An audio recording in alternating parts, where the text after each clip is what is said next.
C'est un phare emblématique, d'abord par son histoire, hein, qu'on connaît un petit peu quand même, et puis aussi par le fait que c'est un lieu, un des hauts lieux du patrimoine des phares et balises. Et en plus, c'est un rocher très ancien qui a toute une histoire, avant même le phare. Il y a plein de légendes, il y a plein d'histoires autour de ce phare.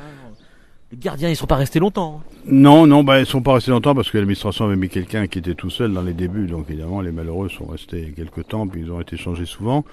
Après, ils ont mis un auxiliaire avec le gardien-chef, mais bon, c'était aussi compliqué. Après, ils ont mis des couples. Mais enfin, finalement, tout le monde est parti en 1910. Donc ça va faire cette année 105 ans qu'il n'y a plus personne sur le caillou. Sauf des équipes techniques qui viennent voir de temps en temps, mais qui séjournent vraiment sur le caillou, ça fait plus d'un siècle. Il s'était passé des choses, il y a eu des bruits, il y a eu c'était un phare hanté, il y avait des fantômes, il s'est passé des choses bizarres. Oui, on rapporte ça, mais j'étais pas là, hein, mais on rapporte ça. C'est ce qu'on dit. C'est ce qu'on dit, oui, notamment au moment de sa construction. Donc voilà. Mais je pense qu'il faut aussi replacer les choses dans le contexte de l'époque, où on est quand même à la fin du 19e siècle, hein, puisque le phare est allumé en 1875, et que finalement, superstition, religion se mêlent un peu. En plus, les conditions étaient particulièrement difficiles, ce qu'elles sont beaucoup moins maintenant, parce que maintenant, on a des portables et l'hélicoptère, enfin il y a plein de choses différentes. À l'époque, on était vraiment tout seul là-bas pour un moment. Ça rend le lieu très fort. C'est pour ça dire qu'il y avait été installé une croix, parce que le rocher avait été exorcisé à la fin du 19e siècle. Une croix qui avait été cassée par la foudre, puis une autre croix qui a duré presque un siècle, qui a été enlevée il y a quelques années par la tempête. Et une croix que nous avons remise il y a 2 ans maintenant. Les conditions sont quand même assez particulières. On est dans une zone, bon, c'est quand même pas simple. Hein. Il y a de la houle, on l'a vu encore tout à l'heure.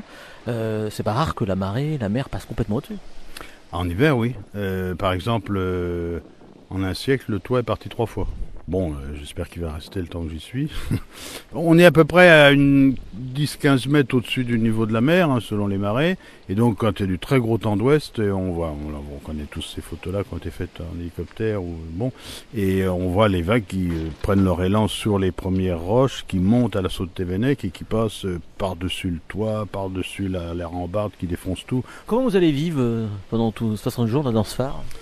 Je crois qu'il faut s'astreindre à un certain rythme de vie. Et comme j'ai décidé de profiter de ce temps-là pour écrire un livre, je vais m'astreindre à des rythmes de vie, des tranches horaires, des choses comme ça. Je crois que c'est la seule façon de